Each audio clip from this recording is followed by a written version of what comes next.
Hello, everyone. For articles of the week, I picked three. So I'm going to start off with the one that is related to our documentary of the week, which is like Chinese surveillance and Chinese like spies and whatnot. And basically, it's just like that. Biden's Chinese spy balloon credibility goes by Jim Gertie. So basically, I'm doing it also off of the Washington Post editorial. So basically, talks about a couple weeks ago we had the balloon flyover that everyone's freaking out about. That was able to fly over the entire west coast and went to the east coast until it was eventually shot down. And basically, this author Jim Gertie speaks about how um, the credibility of the Biden administration due to this event has gone down significantly. And he made a comparison to how um, when Joe Biden's administration pulled out the military out of Afghanistan and how they said that there was a well prepared Afghan army, not to worry, and that ISIS won't take over, and this is the correct decision to make. And eventually we saw what happened the fall of Afghanistan overnight. So he said that this is just as damaging to his word and the transparency of the White House because the Biden administration has been stating that, um, there's nothing to worry about, that we've been able to track the Chinese spy balloon and that they didn't take anything important, that it was nothing, and that overall we were able to, we tracked it the entire time and it was nothing dangerous. They didn't do any dangerous flyovers. And basically, as more information comes out, they've been switching their story more and more and been careful more with their word choices. And essentially, like this guy, Jim Gertie, is just giving like a broad, um, not broad, but like a giving the information and making the reader make a decision if he still believes that the White House is being transparent, because we know that Biden's administration has been working very hard on trying to make transparency with the White House and the people easier. So it talks about how two senior U.S. officials and one former senior administration told NBC that the flyover of the balloon actually had more that like intel told than that was originally first told. Specifically, with how the balloon at first was said to like, oh, it just drifts in the air. There's not, it doesn't really do anything. Well, actually, the Chinese were actually able to maneuver this balloon any direction they wanted, and they were able to actually see that later on after they shot it down that it made multiple flyovers around specific military bases, and they had good control, and they did a lot of eight-figure maneuvers around these specific points, and they were actually able to transmit a lot of information back to Beijing. Now, there weren't images, but there was electrical information, specifically like targeting weapon systems or just like government systems in like in general at these military bases, and just sending that information back to Beijing. And yeah, so basically this article is about like whether or not like the reader believes that the transparency is getting better or not at the White House. So yeah. Now my next article is the one that I thought was most interesting to me, and it is "Sorta Moves to Revive a Reckless Approach to the Death Penalty" by Lizette Alvarez. Now, just to make you guys understand, is that Florida leads the nation in the number of felons who are placed on death penalty but were then exonerated. So that means that a lot of people who are convicted of death penalty here in Florida, although it's already difficult since 2017 to like get someone into the death penalty, since you need like all 12 jurors to unanimously vote someone to be given the death penalty. It's been shown that we've have a lot of people who are like later on shown like, oh, we don't, um, like they didn't really do it or they don't deserve it, like with DNA evidence or just other like lessening, like as the date gets closer, like the state government be like, okay, you don't deserve the death penalty, just like prison. So stuff like that. Um, so typically the death penalty is very difficult to be reversible, even though we have such a high exoneration rate, right? Um, but the legislators are trying to make it much easier for death penalty. And the reason why was after the Nicholas Cruz case, right?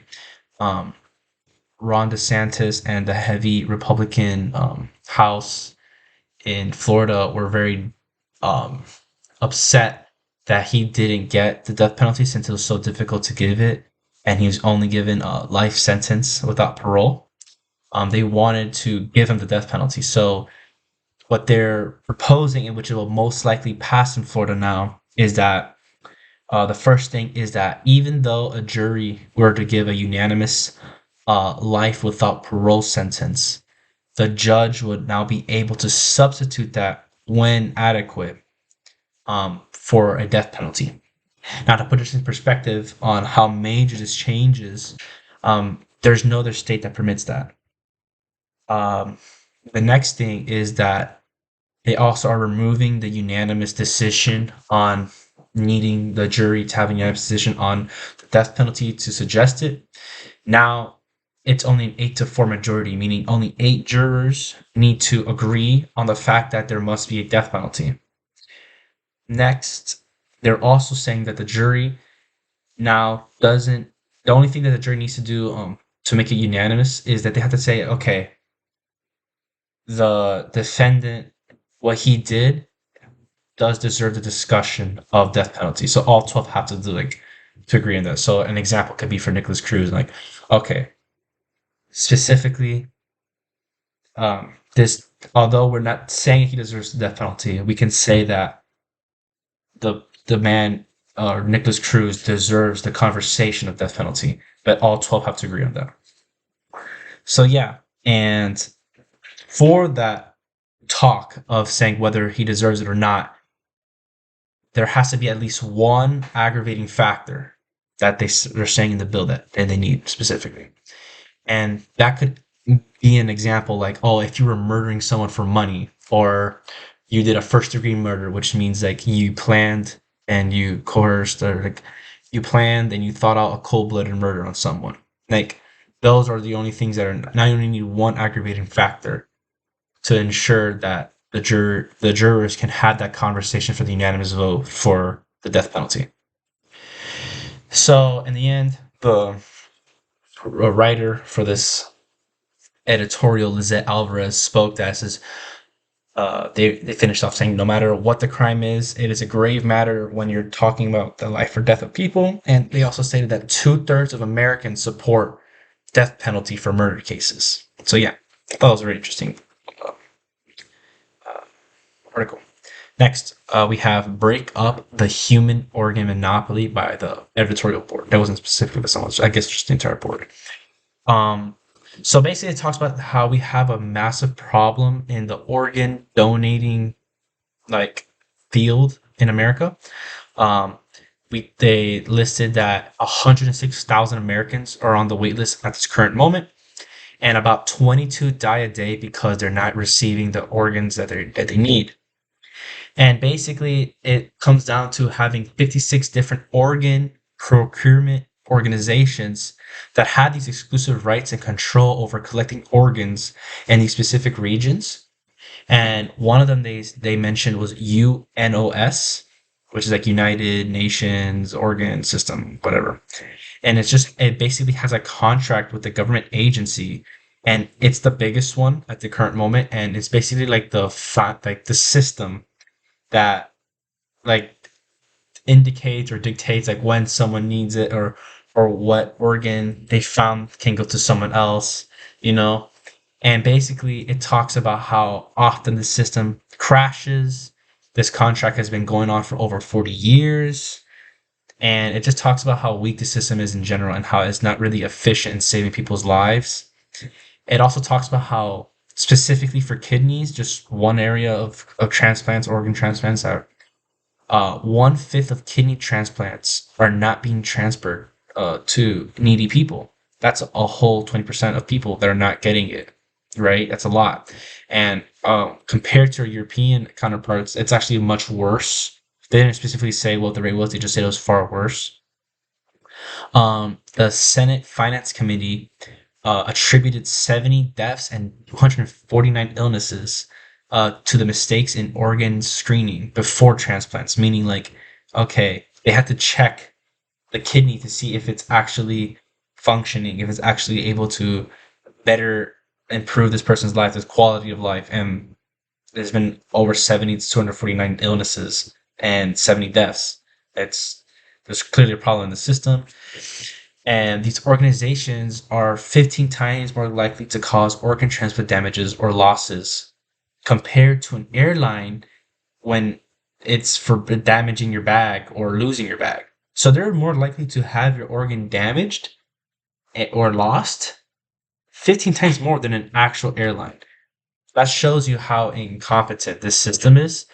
And the Biden administration wants to rip it apart into different contracts, meaning like just because UNOS is such a massive um, company, right? It oversees so many things that nobody's has a ready system to take on all these different roles in an effective manner that might be better or at par. So instead, they're wanting to break the contract up into different parts and see like different competitors try to go make a system for one specific thing and one the other to see if it's more efficient that way.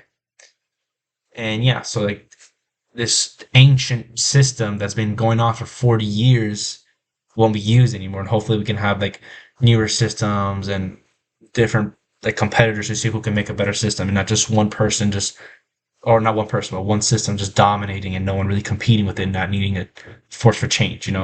So yeah, thank you.